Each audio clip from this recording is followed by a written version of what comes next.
partir de hoje, começando essa série que vai ter 3 semanas, hoje, semana que vem, na próxima semana, na outra a gente termina, falando sobre um tema que é muito interessante. Eu vou dar para você algumas pistas, a gente vai conversar sobre algo que impede você de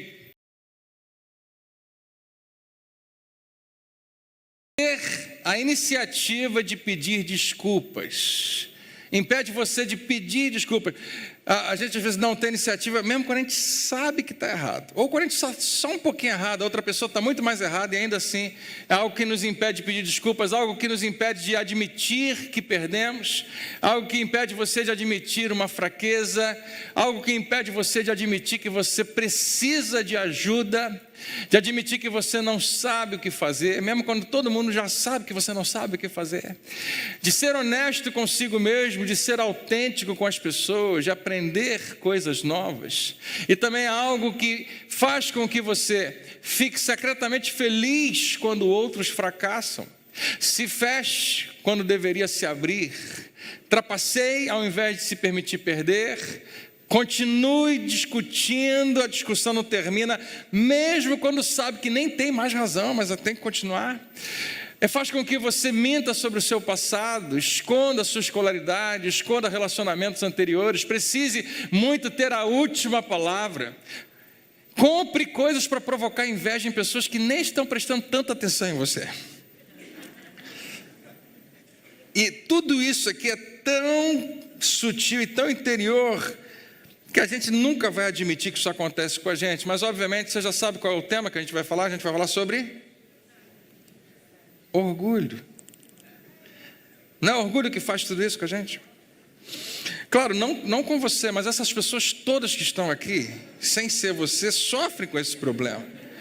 Então a gente precisa tratar disso.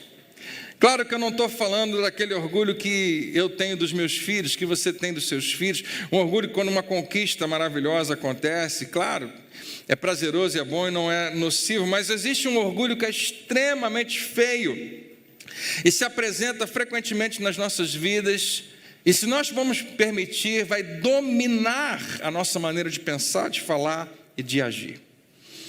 Imagina ser dirigido, dominado por uma força que diz o que você deve falar, como você deve reagir, como você pensa. Como é que C.S. Lewis colocou isso no livro Cristianismo Puro e Simples? Ele diz assim: a devassidão, a ira, a cobiça, a embriaguez e tudo mais não passam de ninharias comparadas ao orgulho. Ele pega todos os outros pecados que ele lembra e coloca bem menores em relação ao orgulho. É por causa do orgulho que o diabo se tornou o que é. O orgulho leva a todos os outros vícios e é o estado mental mais oposto a Deus que existe. Está no livro Cristianismo Puro e Simples do C.S. Lewis. E a má notícia é que isso está dentro de você. Não, eu não, pastor. Não, está dentro de mim também. E se revela de vez em quando, bem sutilmente nos nossos relacionamentos, revela na nossa casa, no trabalho. E a questão do orgulho, o grande problema do orgulho é que ele é facilmente percebido na vida dos outros. É praticamente impossível identificá-lo olhando no espelho. Deixa eu repetir para você, você nunca, praticamente nunca vai encontrar uma pessoa orgulhosa que admite que é orgulhosa. Então, todos nós, se temos dificuldade de admitir isso, talvez seja porque exatamente somos.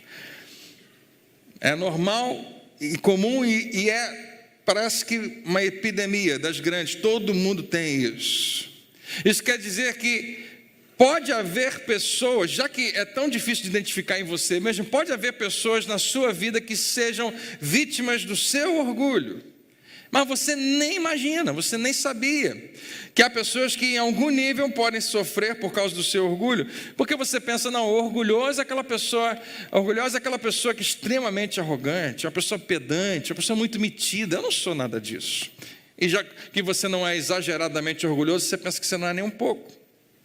Mas o orgulho, ele está sempre escondido, sempre disfarçado. A gente chama de outras coisas. Você está me chamando de orgulhoso? Não, eu só sou inteligente, eu sei qual é a melhor decisão. Não, você está me chamando de orgulhoso? Não, eu estudei para isso, então eu sei do que eu estou falando. mas orgulho está dentro de mim e de você. Não falha, pode estar morto, pode estar vivo dentro de você, mas está morando dentro de nós. E nas próximas 3 semanas, olha que legal, nós vamos aprender como matá-lo. Vamos matar o orgulho? Amém? Ou seja, mantê-lo sob controle, inoperante. Algumas coisas a respeito do orgulho. Primeira coisa que o orgulho faz, que é o contrário do que a gente imaginava, o orgulho nos diminui. Dá a impressão de que o orgulho nos aumenta, nos deixa cheios, mas é o contrário. Toda vez que você topa com alguém orgulhoso, essa pessoa diminui para você, você não curte muito ela. O orgulhoso, o arrogante em geral, ele não percebe, mas ele diminui.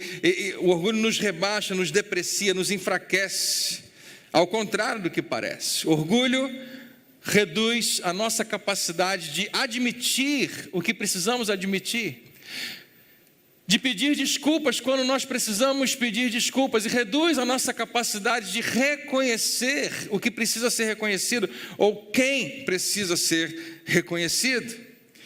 Marido e esposa que tiveram uma forte discussão, e agora estão em silêncio, cada um num cômodo diferente, e os dois lá no fundo sabem o que devem fazer.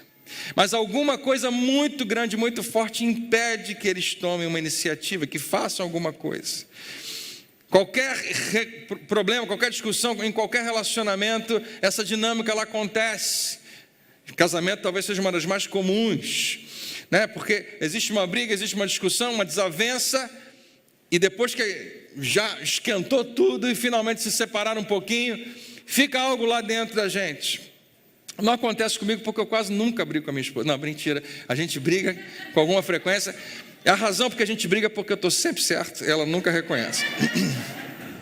Não, é o contrário, a Rafa frequentemente está certa e eu preciso aprender algumas coisas. Mas o que acontece dentro de mim? Sabendo que eu estou errado, tem alguma coisa pesada dentro de mim que me impede de dar aquele passo. Eu sei que eu tenho que ir lá, eu sei que eu deveria pedir desculpa, afinal de contas eu até prego sobre isso, eu deveria ir lá, mas alguma coisa muitas vezes impede. Você falou alguma coisa, mas alguém veio, discordou de você, e essa pessoa fez uma colocação inteligente, razoável, que prevalece sobre o seu argumento. Tudo que você precisa fazer é admitir, mas você não consegue pedir desculpas, reconhecer. Mas por que isso é tão difícil? Porque sempre é um ambiente carregado de emoção, e a emoção costuma mandar na gente, e é isso que nos impede de tomar decisões. Parece que é uma nuvem, uma imensa quantidade de emoções, uma sobre a outra, e é difícil demais conseguir convencer a si mesmo de falar o que precisa ser falado. Seja admitir alguma coisa, pedir desculpas ou reconhecer. E o que o orgulho está fazendo é nos diminuindo como gente, como pessoas, nos tornando menores do que nós somos. Por isso que é tão urgente enfrentá-lo, matá-lo. E a expressão é essa mesmo. Por que eu estou falando dessa expressão tão forte, matar o orgulho? Porque eu acho que nós não levamos isso tão a sério como deveríamos. E quando você olha como é que Deus olha para o orgulho, você precisa ter uma santa ira, uma santa raiva dentro de você contra esse inimigo que está tentando te destruir. E eu acredito que é urgente que a gente faça isso. Quem está acordado aí, diga amém. Amém. O orgulho reduz também a nossa capacidade de dizer o que precisa ser dito, como eu falei, tanto se desculpar, reconhecer, né? Admitir, mas também de ouvir o que precisa ser ouvido. Quando eu falo que o orgulho reduz a nossa capacidade de dizer o que precisa ser dito, será que na sua vida não existem pessoas que amam muito você e admiram você, mas estão sedentas de que você fale algumas coisas para elas e você nunca fala? Não estou falando com todo mundo, mas com alguns, com certeza. A gente falha às vezes em dar uma palavra positiva para alguém, elogiar alguém. E pessoas que precisam muito disso, especialmente pessoas da nossa família. Um elogio, um reconhecimento, uma valorização. Pode ser um filho ou uma filha, um marido. Você sabia que a gente estava orando agora por um bebê? Quando a gente ora aqui nas apresentações, eu faço questão de orar pelos pais, porque pais em geral não fazem ideia do peso da responsabilidade que têm e como nós precisamos da graça de Deus e da instrução de Deus. Queridos, os seus filhos, se você tem filhos, eles são absurdamente sedentos pela sua aprovação sempre. E isso é importante em algum nível. Quando você diz, não precisa, eu não tive, então por que eu vou dar? Ou você não fala nada, mas simplesmente não faz. Mas pode ser um filho, uma filha, pode ser um marido, pode ser uma esposa, ou outro membro da família, pode ser alguém do trabalho. E tudo que você precisava fazer era dizer algo, abrir a boca e dizer algo positivo. Você sabe que ia ser bom. Lá dentro você sabe, mas não consegue se forçar a dizer aquelas palavras. Orgulho reduz a nossa capacidade de dizer o que precisa ser dito, de ouvir o que precisa ser ouvido.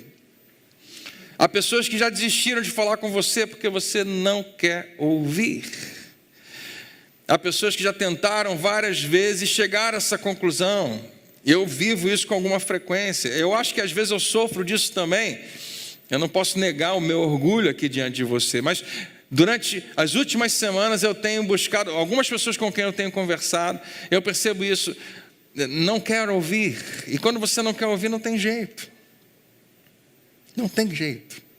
Você já conversou com alguém e você percebe que a pessoa não está te ouvindo? Ela está olhando para você, mas ela já está preparando a próxima frase que ela vai falar. Ela já está pensando e formulando qual é o próximo argumento, com base no que você acabou de dizer. Ela não está mais ouvindo, ela pegou uma palavra sua e já está pronta para replicar.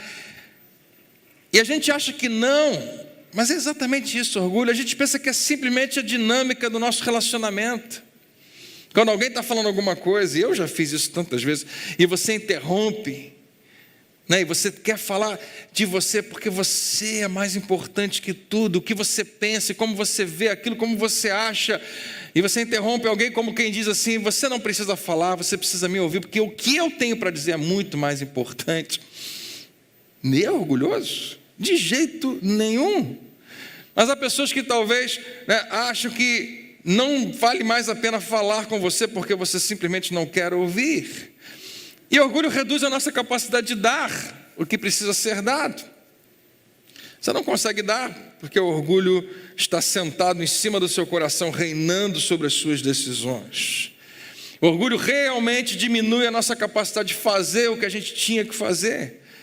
E nos torna menores, não nos torna maiores. E nós entregamos, todos nós, frequentemente, o controle da nossa vida a Ele. A gente diz, Deus está no controle. Nem sempre. Não, pastor, Deus é soberano sobre todo o universo. Claro que Ele está no controle, mas Ele respeita. Se você não der o seu controle a Ele, ou você ou alguma outra coisa pode controlar. Ou você acha que todas as decisões que você toma é porque Deus está no controle? Frequentemente você pega o controle e decide por si mesmo. E nós agora permitimos frequentemente que seja o orgulho o controlador, o dominador sobre a nossa vida. E essa é a razão, porque às vezes a gente começa um discurso elogiando e terminamos criticando. Você já viu isso acontecer? Quantas vezes? Orgulho reduz a nossa capacidade de amar e reduz a nossa capacidade de receber amor. Cria uma parede gigantesca entre você e as pessoas que você mais ama. Orgulho empurra todo mundo para fora. Porque quando você está cheio de si mesmo, não há lugar para mais ninguém. Quando você se enche de você mesmo, você não abre espaço para outras pessoas. Mais uma vez, a maioria de nós, eu tenho a impressão que tem muita coisa que você está vendo e você fala, graças a Deus que ela veio hoje. Ela precisava ouvir isso. Ah, Deus, como eu queria que ele tivesse aqui. Ele precisava. Pastor, o senhor está pregando direto todas essas palavras para o meu marido. E queridos, por isso que eu falei para você dizer, Deus quer falar comigo hoje, porque é muito mais escondido e disfarçado do que você percebe. E eu queria te convidar a ser mais sensível a essa percepção, a começar, te vi aí, eu vi você aí, orgulho, te achei. Começar a identificá-lo, porque se você não identificá-lo, você não consegue vencê-lo. Mas há pessoas que estão ao seu redor, você não percebe, mas as pessoas ao seu redor estão percebendo, estão se sentindo pressionadas, estão sendo empurradas para fora da sua vida, no trabalho, em casa, as pessoas que têm medo de falar com você algumas coisas, que não podem confrontar você, porque a menor coisa pode fazer você explodir, pode causar algum conflito. Ou pior, pode fazer você gelar, ficar em silêncio, se tornar indiferente. E há pessoas que amam tanto você e você tanto ama e ficam com o pé atrás de se relacionar com você. E a pior parte, você nem sabe disso. Porque o orgulho, ele rouba a importância e o valor de todo mundo ao nosso redor. E além de empurrar todo mundo para fora da nossa vida, ou das suas circunstâncias, o orgulho tem um poder que você acha que ele não tem, mas de empurrar Deus para fora. Eu acho que você entende o que eu estou falando. Como é que Deus pode ser empurrado para fora da minha vida? Ele mesmo, Deus, diz que ele resiste aos soberbos. Quando você resiste a alguém, você quer distância. Quem está comigo aqui, diga amém. Eu achei fantástico porque no original eu ouvi isso, eu não fui confirmar, então depois você pode procurar e confirmar para ver se é verdade. É só uma curiosidade interessante, que no original essa expressão que Deus resiste é como alguém que resiste um cheiro ruim. Tem lugares que você não suporta ficar por causa do cheiro. E às vezes tem pessoas que você não quer ficar perto por causa do cheiro. Todo mundo passou desodorante hoje? Né? Senão na hora do louvor cairão 1000 ao teu lado, 10.000 à tua direita. Você entende essa expressão? Imagina um cheiro que você não consegue ficar perto. É mais ou menos isso quando a Bíblia fala que Deus resiste. Não dá para ficar perto. Como assim? Eu consigo colocar Deus do lado de fora? Consegue. O orgulho tem o poder. O salmista deixa isso muito claro. Quando ele fala do ímpio, em sua presunção, no seu orgulho, na sua arrogância, o ímpio não o busca. Interessante, ele poderia falar que o ímpio poderia blasfemar, insultar a Deus. Não, ele simplesmente vive como se Deus não existisse. Não há lugar para Deus em nenhum dos seus planos. E quando isso acontece com alguém que não é ímpio, quando é um cristão, um crente, a gente precisa perceber que tem alguma coisa ali parecida. Quando eu não busco, quando não há lugar para Deus nos meus planos, será que o orgulho também não está ali na minha vida de crente? O orgulho tem esse poder de empurrar Deus para fora das nossas vidas. No final das contas, orgulho é uma prisão. Prende você do lado de dentro e prende Deus e as outras pessoas do lado de fora. E ninguém quer isso. Quem aqui gostaria que isso acontecesse na sua vida? Ficar preso, distante de Deus e de todo mundo. Não, se você puder optar, se você pudesse optar, você jamais ia querer viver isso.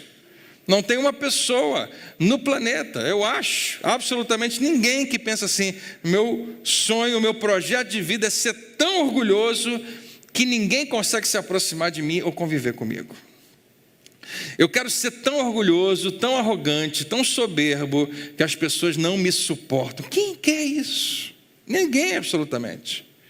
Ninguém planeja isso. O meu alvo de vida é ser tão cheio de orgulho que nem meus filhos e nem os meus netos nunca vão saber de verdade que eu os amo. Eles vão sempre imaginar, vão sempre ficar perguntando uns aos outros: será que ele me ama? Será que não sei? E quando for no dia do meu funeral, eles vão perguntar uns para os outros: você descobriu? Porque eu não sei até hoje. Você sabe? Alguém sabe? Não, não sei. Esse é o meu projeto de vida. Viver uma vida inteira onde ninguém nunca sabe de fato que eu amo. Porque eu nunca expresso, nunca ajo como alguém que faz isso, embora eu ame. Imagina, que dia triste. Alguém perguntar... Alguém se sentia amado por essa pessoa porque ele não sabia, nunca conseguiu expressar. Isso não é o alvo da nossa vida, claro que não. Por isso que é tão importante conversar sobre esse assunto. Porque no final das contas, e a razão porque nós estamos aqui é para onde nós apontamos sempre. Um convite para seguir a Jesus, ou melhor, o convite para seguir a Jesus é um convite para abandonar o orgulho. Não sei se você sabia disso, mas naquele dia que você levantou a sua mão dizendo: Jesus, eu quero viver contigo, entra no meu coração, tu és o meu Senhor. Ele estava te convidando para viver debaixo do que Ele diz, do que Ele exemplifica, do que Ele mostra. Porque Jesus, ele é perfeito nisso. Jesus ensinou e foi um modelo. Ele não apenas disse o que você tem que fazer, ele revelou ele mesmo como é que tem que ser um modelo. E eu queria que você guardasse essa expressão de uma humildade radical, que é radicalmente libertadora. A humildade que Jesus revela, ela é libertadora e é algo que é adequado e aplicável na sua vida, seja você crente ou não. Se você está me ouvindo pela internet, ou você está aqui hoje, decidiu entrar e você nunca tomou uma decisão por Jesus, deixa eu te falar, é possível você segui-lo, seguir o exemplo dele, antes de começar a acreditar em tudo que eu acredito sobre ele. Eu, por exemplo, creio que Jesus ressuscitou dentre os mortos. Quem mais aqui crê? Diga amém. Mas você sabia que é possível você, apesar de não crer nisso, começar a segui-lo? Tem gente que não acredita que Jesus é o Filho de Deus. Deixa eu te falar, isso não impede que você o siga. Todos os seus primeiros seguidores demoraram muito para acreditar que ele era o Filho de Deus e ainda assim o seguiram. Não vamos botar qualquer obstáculo, qualquer empecilho. Siga Jesus o mais rápido que você puder. Pelo menos olhe para o exemplo de quem ele era e descubra como isso é aplicável para você. E se tem alguém que exemplifica mansidão e humildade, que é incomparável, é o nosso Senhor Jesus. Ele ensina uma mudança de paradigma. Jesus começa definindo o que grandeza realmente é. O que é ser alguém grande? Imagina alguém que você diz, uma grande mulher, um grande homem, que significa alguém cheio de caráter, ou talvez cheio de autoridade, de domínio, de poder, de influência, seja o que for, uma pessoa grande. Jesus define, melhor, ele redefine a nossa noção de grandeza. Ele reúne os seus discípulos que estão meio que confusos em relação a isso, eles querem saber quem é o maior deles. E Jesus fala, deixa eu redefinir para você, deixa eu dizer o que é grandeza. Grandeza é definida por qual bem você serve as pessoas e não por quanto você é servido por elas. Ser grande significa ser servo. A sua grandeza está no servir as pessoas de maneira excelente e apaixonada. A gente acha que é o contrário. Se eu estiver sendo servido por todo mundo, é porque eu sou grande. E de repente Jesus vira tudo de cabeça para baixo e diz, gente, ser manso é o grande lance. É o que todo mundo deveria estar fazendo. Mas não está muito na moda para a gente. Não parece ser muito popular. Na época de Jesus, menos ainda. Quando Jesus prega sobre mansidão, as pessoas tentam entender o que ele está falando, mas é completamente fora da cultura. Na cultura deles, ser manso significa ser fraco. Significa ser passivo, significa que podem fazer o que quiser com você, e não era isso que Jesus estava pregando. Mas até hoje a gente tem reflexo disso. Quem é que quer ser manso? De cara a gente diz que quer, mas amanhã o dia vai acontecer e você colocou um lembrete lá no seu espelho, lembre-se de ser manso hoje. Ninguém faz isso, quase ninguém. Porque em geral a gente está na contramão disso. Mas Jesus não apenas ele ensina a respeito disso, ele mostra exatamente como é que é. Jesus prega dizendo, gente, os mansos herdarão a terra. Aprendei de mim que sou manso e humilde. E sabe o que mais ele fez? Ele não apenas pregou isso, ele não apenas ensinou isso, mas sendo o mestre, sendo o Senhor, preste atenção nisso, ele é o ápice da criação de Deus. Ele estava na criação de Deus, ele é o ápice da nossa vida. Ele é o rei dos reis, ele é o cara, ninguém vai discutir isso. E com as suas próprias mãos, que fizeram milagres extraordinários, que curaram pessoas, que transformaram circunstâncias, que multiplicou o alimento, com essas próprias mãos perfeitas do próprio Deus, ele vai lavar os pés sujos dos seus amigos, dos seus discípulos. Ele era o maior dentre todos eles e faz o trabalho do menor servo. Isso parece que não bate bem com a gente.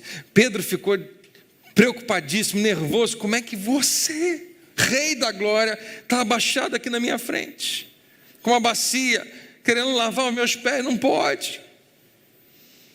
A gente não admite isso.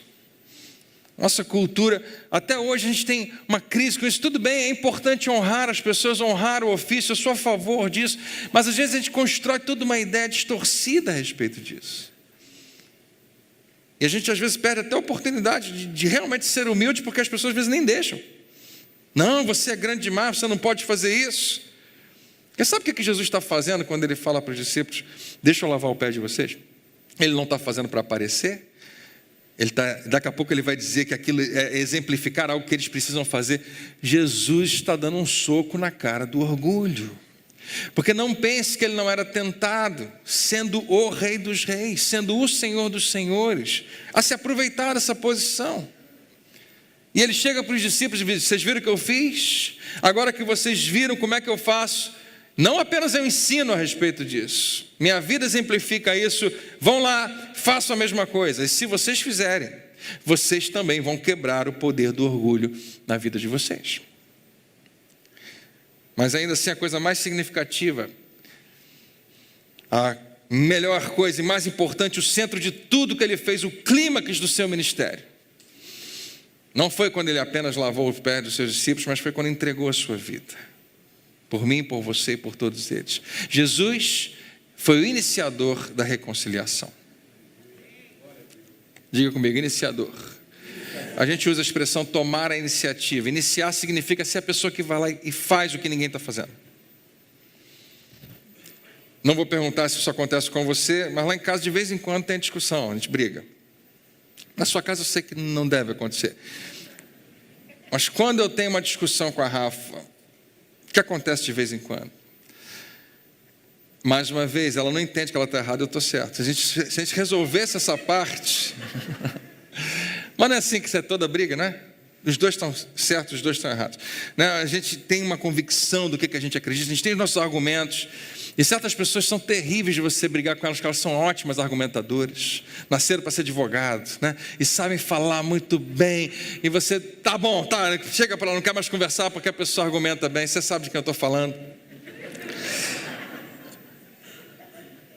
Mas sabe o que acontece? Se houve uma briga, em algum momento a briga acaba. Se houver reconciliação, porque de vez em quando não tem. Existem pessoas que brigaram e nunca mais se reconciliaram. Às vezes moram juntas e nunca mais se reconciliaram. Mas se vai haver reconciliação, olha aqui para mim, alguém tem que começar. Alguém precisa ser o iniciador. E o que me impede de ser o iniciador? Não sou eu que tenho que fazer isso, é ela que tem que fazer. Afinal de contas, a gente chegou à conclusão que eu estava certo. De verdade. Ou ela pode dizer a mesma coisa. Não, eu não vou iniciar, eu topo até a gente reconciliar, mas ele vai ter que fazer alguma coisa, ela vai ter que fazer alguma coisa, eles vão ter que fazer alguma coisa tem que acontecer para que eu aceite isso, mas não conte que eu vou iniciar esse processo. Quem está falando isso? Um monstro que está sentado no seu coração chamado orgulho. Perceba você ou não. Agora, olha Jesus. Quando foi que ele esteve errado em qualquer coisa, em qualquer discussão? Ele estava certo, 100% certo, 100% do tempo certo, completamente, perfeitamente certo. Nunca errado. Ele foi a parte injustiçada. E todo mundo sabe disso, seriamente injustiçado. E ainda assim, ele inicia a reconciliação. Eu estou te convidando para olhar para isso, para pensar, se Jesus é o teu mestre, é o teu Senhor, Ele é o teu modelo, a gente precisa repensar a nossa necessidade, a nossa urgência de sermos iniciadores do processo. A gente demora muito para certas coisas porque o orgulho fala com a gente. Isso é muito estranho para nós não fazemos isso, nós não iniciamos reconciliação, esperamos que o outro faça.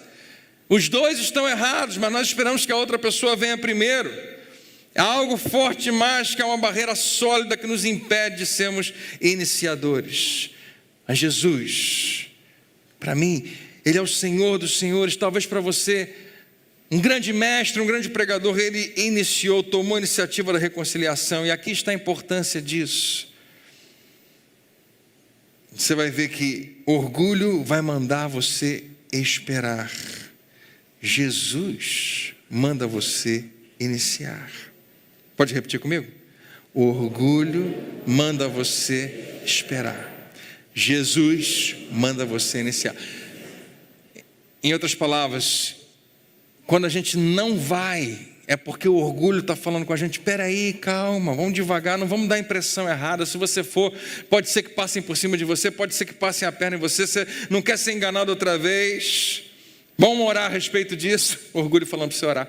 E Jesus vai falar para você: não precisa orar, não precisa orar, vai lá agora.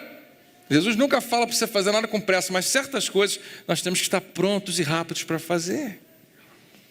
Jesus manda você iniciar.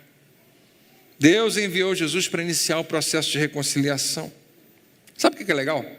Deus sabia que nem todo mundo iria responder reciprocamente, positivamente. Ele salva toda a humanidade do seu pecado, e nem assim toda a humanidade se dobra a Ele. E quando Jesus morre por nós naquela cruz, é Deus iniciando, não esperando que nós iniciássemos, mas Ele mesmo começa o processo de reconciliação conosco. Eu quero marcar o seu coração nessa manhã com isso. Quando Jesus aceita essa tarefa, é simplesmente extraordinário demais. A minha mente não consegue compreender, eu chamo de humildade acima do meu entendimento. E foi isso que Ele pediu que nós continuássemos fazendo como seus seguidores. Mais ou menos 20 anos depois, o apóstolo Paulo vai escrever para os Filipenses. Ele coloca, olhando para esse mesmo momento onde Jesus inicia a nossa reconciliação, ele fala com a igreja. Quem é a igreja aí, diga amém. Talvez essa carta seja para você hoje. Ele começa dizendo o seguinte: cada um cuide não somente dos seus próprios interesses, porque o orgulho só consegue pensar nos próprios interesses. A gente pensa na gente, no que a gente precisa, no que a gente consegue, no que a gente quer para a gente. De vez em quando, as pessoas mais próximas que a gente ama muito. Na verdade, que é 90% da sua oração é: Senhor, abençoa a minha vida, abençoa a minha família. E a gente pensa: não está bom, pastor? Os outros pedem por eles, né? Cada um pede pela sua casa, pela sua família. Eu acho que responsabilidade de cada um. Não, mas isso é só um indicador de que nós não percebemos, mas somos sim o centro do nosso próprio universo. Nós frequentemente acreditamos que o mundo inteiro está para servir ao protagonista dessa história, que sou eu. Você não se entende como uma peça que Deus está usando para um propósito muito maior, e que envolve você servir outras pessoas. Cada um cuide não somente dos seus interesses, mas também dos interesses dos outros. Seja a atitude de vocês a mesma de Cristo Jesus. Espera aí, Paulo, o que você vai falar agora? A minha atitude ser a mesma de Cristo Jesus? Uma versão diz: nos seus relacionamentos, faça como Jesus fez. Que mesmo sendo Deus, que embora sendo o Deus, embora sendo a pessoa mais importante, qual foi o lugar que você já foi, que você esteve numa sala, num teatro, num ambiente onde tinha alguém extremamente importante lá, sendo a pessoa mais importante? Você já foi num lugar onde o presidente da república estava, o prefeito da cidade, uma grande celebridade da televisão, da música? Todo mundo olha para aquela pessoa, a pessoa mais importante da sala, do auditório, do que quer que seja. Embora sendo a pessoa maior de todas, a pessoa mais rica de todas, mais influente de todas, mais poderosa de todas. Se você quiser traduzir de como isso funcionaria se fosse você: embora sendo Deus, não considerou ser igual a Deus algo que era algo que deveria se apegar. Não considerou que o ser igual a Deus era algo que devia apegar-se. Mas, em vez de se encher, de ser cheio de si mesmo, se esvaziou. Esvaziou-se a si mesmo, vindo a ser o quê? Servo. No final das contas, não é essa a questão. Uma palavra que a gente usa muito no púlpito, pouco no nosso dia a dia. Como é que eu posso servir você? Ok, ele está muito chateado, ela está muito irritada. Realmente eu fui ofendido, ou então eu ofendi, eu fui insultado.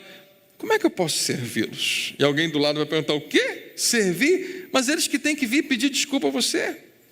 Você sabe que eles estão errados? Eu sei, mas eu quero seguir os passos de Jesus. Jesus não veio para provar que ele estava certo em nenhum momento, mesmo sendo a pessoa mais certa. Ele entendia que relacionamento era mais importante do que isso.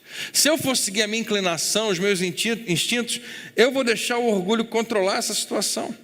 Sabe o que vai acontecer? Eu vou ficar trancado do lado de dentro, todo mundo do lado de fora, eu não quero mais isso. Então como é que eu posso servir você? Como é que eu posso servir ela, ele? Ela é sua inimiga, ele é seu inimigo. Eu sei, Jesus também tratou disso. Disse que eu deveria amar os meus inimigos e orar pelos que me perseguem. Como é que eu posso servi-los? André, você não acha que isso é muito radical? É exatamente disso que eu estou falando. Eu acredito que é uma atitude de humildade radical. É a única coisa que consegue realmente destruir o poder do orgulho. Deixa eu falar isso para você como alguém que tem alguma, não muita, mas alguma experiência. Já estou há 20 anos no ministério. Uma das coisas que eu fiz, mais do que devia, porque eu não sou muito bom nisso, é aconselhar. Mas mesmo não aconselhando, a gente acompanhou muitas crises de relacionamento, de casal, e disso, daquilo outro, mas muitas. E é fácil perceber esse ingrediente lá. Nesse momento, eu estou há alguns meses observando e acompanhando casais que estão vivendo exatamente isso. E simplesmente não vai acontecer se alguém não tomar uma atitude. Eu acredito que isso aqui é poderoso para salvar você hoje. Eu acredito que uma atitude de humildade radical pode virar o seu mundo de cabeça para baixo. Quando Paulo escreve isso, ele fala algo que a gente não percebe na leitura. Ele fala, tornando-se semelhante aos homens. Ele é o próprio Deus. Filho do Deus vivo, ele vem e suja os seus pés na lama desse mundo para viver como um de nós. Abre mão dos seus direitos, recebe o que não merecia, aceitou receber o que não era para ele receber. O que era direito dele, ele não recebeu. E sendo encontrado em forma humana, humilhou-se a si mesmo. O próprio Filho de Deus humilhou-se a si mesmo. Você sabe o que é isso? É se colocar abaixo de todo mundo. É pensar nessa pessoa mais importante de todos que você imaginou. Se colocando abaixo de todo mundo.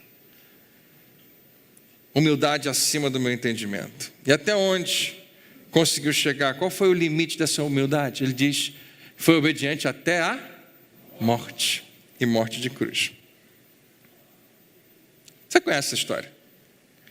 A revelação da humildade do Senhor Jesus, se entregando completamente por mim e por você. Pensa no ministério dele, quantas vezes ele tinha oportunidade de dizer, peraí, você lembra que Pedro chega num determinado momento e decepa a orelha de um soldado?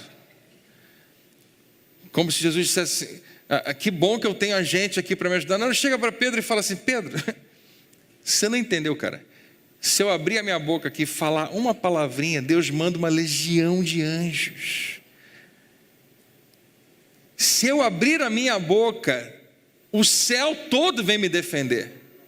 Você não precisa levantar a sua espada. Mas o Senhor não vai abrir a sua boca? Não, eu preciso me entregar. Imagina, se você achou que a tentação no deserto de Jesus foi muito forte, imagina no momento que ele é preso até ele ser crucificado. Se ele abrisse a boca uma vez para dizer, eu queria dizer que eu sou inocente, ninguém tem prova contra mim, acabou. A Bíblia diz que como ovelha muda diante dos seus tosqueadores, ele não abriu a boca. Graças a Deus, porque senão nós estávamos todos perdidos. A revelação da sua humildade vai sendo mostrada na sua entrega. E ele é obediente até a morte. A sua morte é a revelação de obediência e de humildade. Agora, ele não está te pedindo isso, olha que legal. Ele não está falando para você, olha, eu queria que você morresse também, na cruz. Eu queria que você fosse sacrificado, eu queria que você fosse torturado como eu fui, para mostrar a sua devoção a Deus, a sua humildade. Existem algumas religiões que acreditam que se você se autoflagelar, você mais ou menos participa do sofrimento de Cristo. Ele não pede isso de você. Quem está aqui comigo, diga amém. O que ele pede de você? Deixa eu te dizer, ele está te pedindo uma coisa extremamente simples. Ele não quer que você seja pregado numa cruz, ele só quer que você vá lá pedir desculpa. Ele só quer que você vá lá e escreva uma mensagenzinha no e-mail ou no WhatsApp. Bem mais fácil. Ele só quer que você fique quieto um pouco, para de falar, ao invés de ter que mostrar tudo que você sabe. Ele só quer que você vá até o seu filho e diga: filho, você não faz ideia de como eu me orgulho de você. E você vai salvar um relacionamento que nunca ouviu algo parecido com isso antes. Tudo que ele está te pedindo é que você vá até a sua filha e diga: filha, sabia que eu te amo muito. Tudo que ele quer que você faça é que você, isso é um desafio grande, que você compareça à feira de cultura dos seus filhos, ou à feira de ciência, aquele sábado de manhã que tinha um futebol marcado, mas você entendeu que o seu relacionamento vale muito mais a pena. Se você tem dificuldade de fazer qualquer uma dessas coisas, você tem um problema. Você não entende a profundidade, a relevância do que o teu Salvador fez e fez por você. E você não imagina o poder desse tipo de humildade, porque ela é capaz de aniquilar o poder do orgulho na sua vida. E uma vez que o orgulho foi embora, eu prometo que você não vai sentir saudade dele. Você não vai sentir falta dele. Morte de cruz. E em seguida, ele nos diz algo muito poderoso. Ele quer que você apenas o siga. Seguir Jesus é olhar para o que ele está fazendo e repetir e imitar. O orgulho frequentemente me controla, nos controla, faz isso através das nossas emoções, não faz isso pelo seu intelecto. Há pessoas que decidiram que Deus não existe e colocam isso em cima da sua própria inteligência. Deus não pode existir, porque afinal de contas, e ele tem todos os seus argumentos. Mas eu queria submeter que, talvez se você está nessa, se alguém está me ouvindo, está ouvindo e pensa que Deus não existe, e eu respeito você e eu amo você, mas eu queria que você pensasse: será que é a sua inteligência ou será que é o seu orgulho que está decidindo isso por você? Porque Jesus está nos perguntando hoje: até quando você vai permitir que o orgulho controle as suas decisões, as suas escolhas? Vai ser pelo resto da sua vida? Você vai deixar que o orgulho continue ditando o que vai acontecer no seu casamento, nos seus relacionamentos? O orgulho não é o seu dono, ou pelo menos não precisa ser. Você pode repetir isso comigo? Orgulho não manda em mim. Eu quero te convidar nessa manhã a uma humildade radical. Quem sabe a um ato de humildade radical. Se você não é um cristão, talvez seja muito complicado para você. Mas se você é um cristão, você absolutamente não tem justificativa. Porque todas as vezes que você canta louvores, toda vez que você ora, toda vez que nós agradecemos a Deus ou pedimos a Ele alguma coisa, nós estamos presumindo um relacionamento com um Deus que é baseado nessa humildade radical. Uma humildade extraordinária a qual nós fomos convidados a participar. Esse é o convite de Deus. Seguir a Jesus significa abandonar o que o orgulho está fazendo comigo, com você. E antes de você voltar para casa, eu queria só deixar você com 3 perguntinhas para você pensar. E se você conseguir responder, eu acho que você vai até querer voltar semana que vem, porque eu sei que tem alguém pensando: o que eu vim fazer aqui hoje? Essa mensagem não é para mim, pastor. É verdade? Pergunta número 1, 3 perguntinhas. De que maneira o orgulho se manifesta em você? O que é isso? Quando eu pergunto: você é orgulhoso? Você diz: de jeito nenhum. É porque a gente não percebe como ele se manifesta. Mas ele se revela de algum jeito. E se você tiver dificuldade de responder essa pergunta, eu prometo a você que alguém da sua família deve saber responder.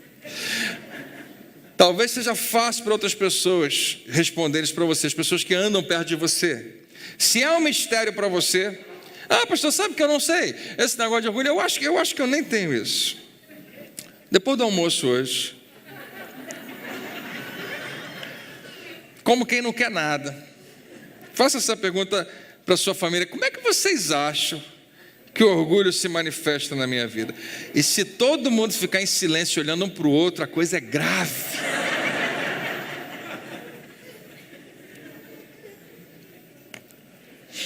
Se eu perguntar para minha família, para minha esposa, para meus filhos, eles vão me falar coisas que eu não sabia.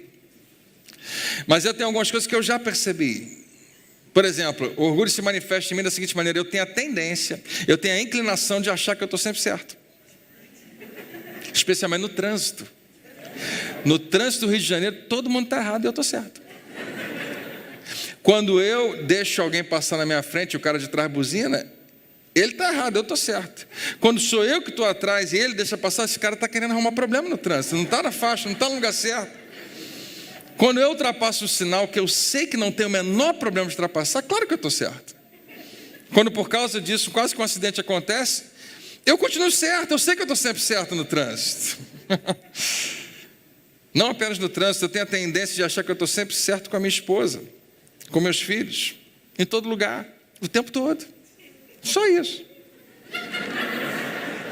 Eu sei que isso pode se tornar algo muito feio.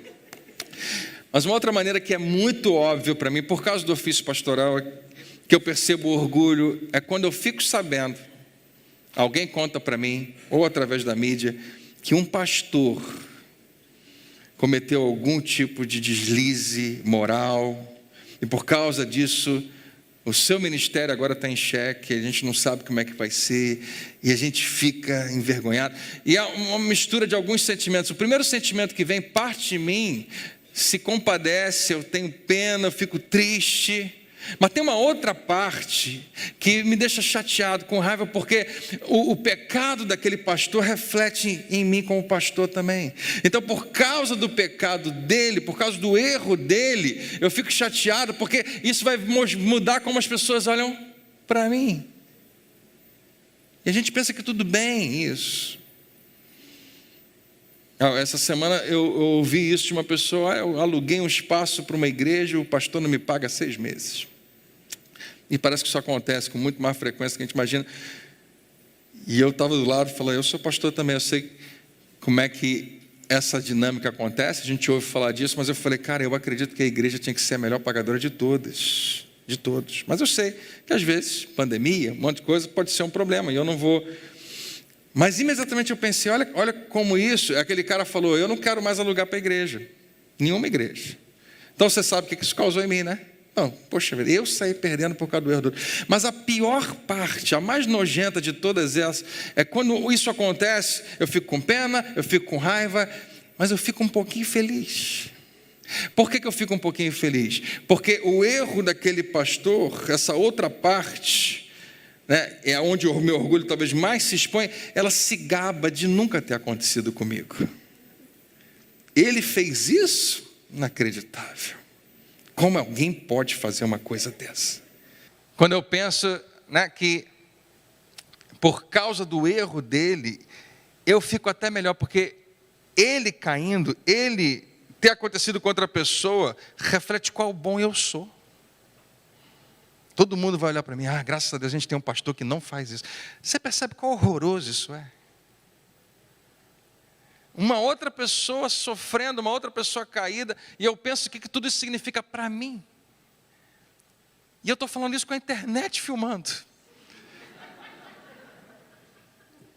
Mas qual é a verdade, queridos? A verdade é que eu não sou absolutamente melhor do que ninguém, você também não. E se não for a graça de Deus, de momentos onde eu acordo, há momentos que eu acordo para isso, e eu procuro me humilhar, se não for pela graça de Deus, eu estou perdido. E toda vez que eu cedo a qualquer manifestação de orgulho na minha vida, o potencial que isso tem de ir me destruindo aos poucos, de minar tudo que eu queria que Deus fizesse na minha vida e através da minha vida, como pastor, como marido, como pai, tudo isso pode ir por baixo, abaixo, porque eu abri espaço para um pouquinho de orgulho. Eu lembro, e eu não vou compartilhar com você porque é muito vergonhoso, alguns momentos, pelo menos 3 muito grandes, onde eu vi o meu orgulho na minha frente com uma força gigantesca. Eu falei: não é possível que isso está dentro de mim. E está. E está dentro de você também. Essa é a razão porque eu não tenho nem o meu nome, nem a minha foto no letreiro da igreja. Essa é a razão porque eu não gosto, e quem me conhece sabe que é verdade, eu não gosto de tratamento diferenciado porque eu sou pastor. Eu entro na fila e, se tiver sob meu controle, eu procuro me afastar o tempo todo de ser considerado elite ou qualquer outra coisa. Poxa, André, como você é humilde. Não, eu morro de medo do meu orgulho. Eu sei que ele é verdadeiro, eu sei que ele é real. E é sorrateiro, e é perigoso, e é mortal. E é muito importante você responder essa pergunta, porque se você não identificar, o que você vai fazer? Como é que você luta contra algo que você nem viu? Primeiro a gente identifica, no seu mundo, na sua realidade, como é que o orgulho se manifesta, vamos expô-lo. Segundo, como é que o orgulho se disfarça em você, porque uma coisa é o que as pessoas olham, outra coisa é o que você diz que é. Não, eu não sou orgulhoso não, eu sou só autoconfiante. Esse é o meu intelecto, é a minha elegância, é o meu sarcasmo, é um compromisso que eu tenho com excelência, perfeccionismo. Quando você consegue detectar, você está a um caminho de uma grande libertação. Você precisa dedurar, você precisa jogar luz nesse teu orgulho. E a última pergunta, pode subir aqui pessoal, para a gente cantar uma música antes de ir embora. A mais importante de todas, vamos ficar de pé? Por quanto tempo você ainda vai permitir que o orgulho controle a sua vida? Um mês? Um mês está bom. Um ano? Só mais um ano. Ou a vida inteira? Olha aqui para mim, não seria maravilhoso acabar com orgulho?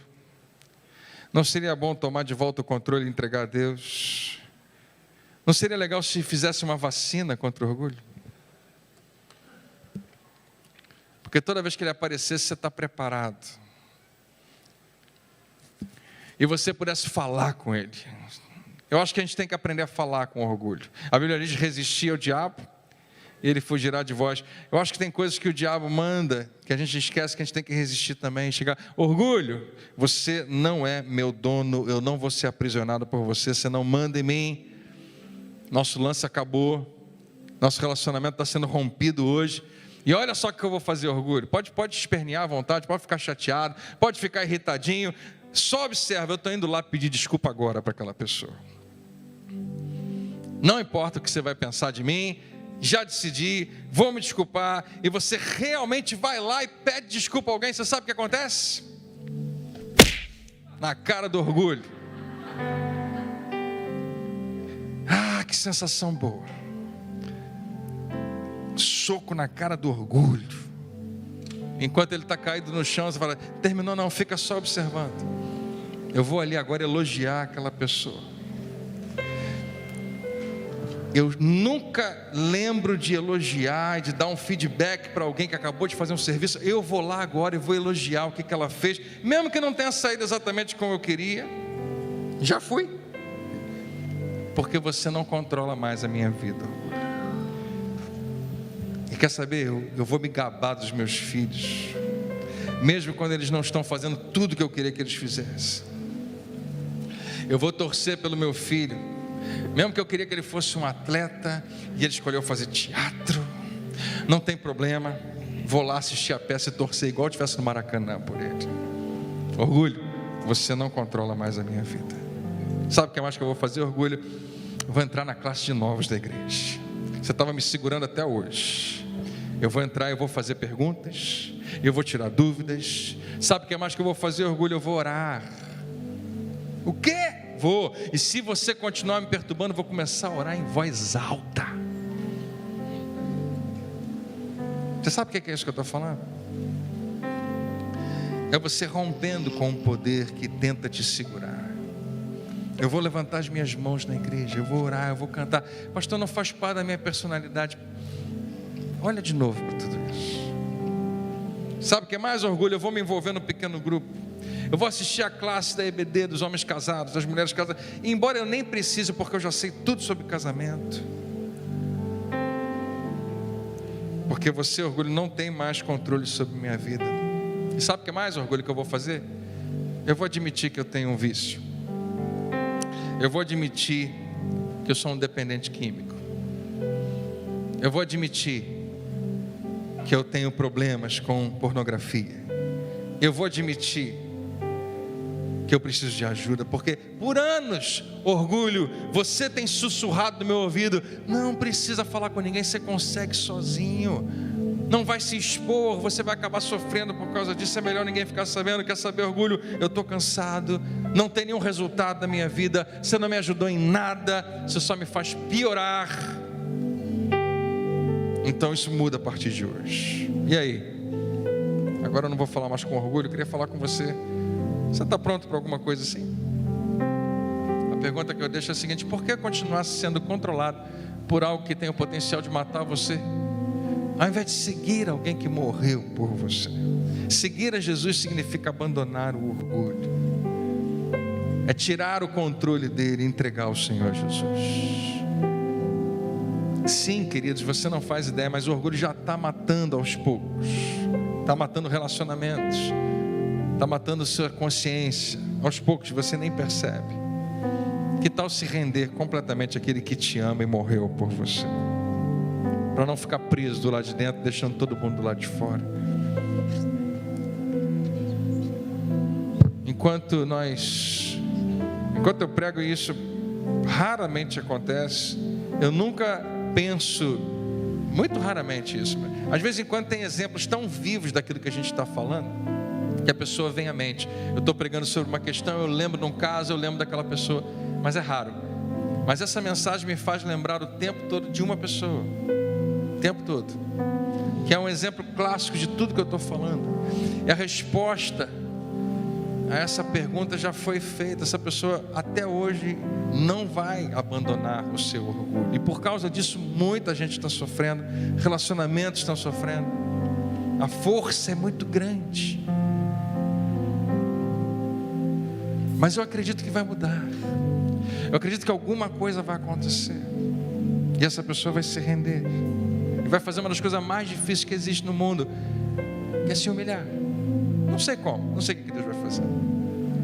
Jesus conta a história de um rapaz que pegou todo o dinheiro do pai, gastou tudo, e porque perdeu tudo, começou a passar apuros, começou a passar fome. E nesse momento, onde ele estava extremamente mal, sofrendo muito, a Bíblia diz que ele caiu em si. Pode ser que esses momentos cheguem na vida de alguém, mas por que esperar chegar até lá? Por que não se render hoje àquele que morreu? Eu não estou falando da sua salvação, quantos aqui são salvos? Diga amém. Mas de desenvolver essa salvação na sua vida. Você não queria que todo mundo que anda com você fosse um pouquinho mais humilde? Você não faz ideia de como essas pessoas também querem isso de você. Então quem sabe essa pode ser uma manhã de libertação e de restauração. Amém? Eu vou fazer uma oração de 2 minutos. Eu queria convidar você a fazer uma oração sincera a Deus, pedindo a Ele 2 coisas. Senhor, me ajuda a saber o que fazer com isso, e me dá coragem, porque para fazer o que eu falei aqui para você, vai ter que ter coragem. Depois a gente vai cantar uma canção, você vai embora para casa. E quando você sair por aquele portão, pode ser que você esqueça tudo que a gente falou aqui hoje. Aliás, isso é a coisa mais comum. Mas queria que você levasse para casa uma coisa. Levasse para casa um princípio apenas, uma ideia. Por que isso é importante? Quem sabe durante esses dias o Espírito Santo vai estar falando no seu coração, antes de você reagir a alguém, antes de você falar alguma coisa, antes de você fazer uma coisa, e perceber quem está por trás disso, quem está dominando essa tua decisão. Você vai permitir? Você vai deixar o orgulho te mandar e decidir como é que seu casamento vai? Deixa eu te falar, o teu casamento está indo para algum lugar, tá? Nunca está parado, está indo numa direção. E se você está deixando o orgulho dominá-lo, o caminho não é muito bom, não. Quem sabe durante essa semana você vai ouvir a voz do Espírito, como há muito tempo você não ouvia. Eu oro para que isso aconteça, para que um ajuste seja feito em nome de Jesus. Amém? Pai, muito obrigado.